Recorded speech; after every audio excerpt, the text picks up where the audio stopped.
হয় কোনোদিনও? তুমি কি দিয়েছো এগুলো? মানে সেলিব্রেট করা যায় এইটুকুনি কেক দিয়ে? অথচ আমাকে নিজে বলেছে যে 300 টাকার মধ্যে আমাকে যে কোনো একটা কেক বানিয়ে দিও। আমি বারবার করে বললাম যে 1/2 পাউন্ডের কেক হয়ে যাবে এবং তুই আমার চেনা জানা, তার জন্য আমি তোকে 350-এরটা 320-তে করে দেবো। লাস্টে সেই 20 টাকাটাও আমাকে দেওয়া হয়নি। ইনসাইড ফ্লেভার কিন্তু চকলেট ফ্লেভার ছিল। আমি তো ভেবেই নিয়েছিলাম যে কেকটার রিভিউ প্রচন্ড খারাপ আসবে, কিন্তু না, ওই যে কেকটা ভালো হলে তো ভালো বলতেই হবে। আমাকে জাস্ট লিখে দিয়েছিল হ্যাঁ ভালো। লিটারেলি কেকটা যখন আমার কাছে নিতে আসা হলো তখন বললো যে 300 টাকা। আমি তখন বললাম না, 320 টাকা। তখন বললো আচ্ছা। বলে 50 টাকার একটা নোট বের করে আমার হাতে দিয়েছিল, কিন্তু যথাযথ আমার কাছে খুচরো ছিল না। তা আমাকে বলা হয়েছিল 20 টাকাটা নিয়ে আবার কি হবে, এমনিই তোমায় আমি 350-এর কেক 320-তে দিচ্ছি, এটা 350-এর কেক কিনা তোমরা আমাকে জানো। লাস্টে কেকটার ওয়েট হয়েছিল 387 গ্রাম। আমি লাস্টে অ্যাটাচ করে দিয়েছি, তোমরা দেখে নিও।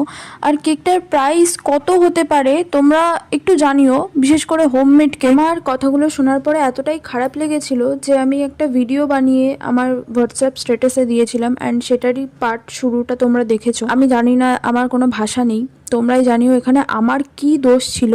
আর একটা 250 গ্রামের কেক 387 গ্রাম হওয়ার পরও একটা মানুষ যদি ছোট বলে, তার উপরে আবার বাজেট 300, বাহ বেটা বাহ।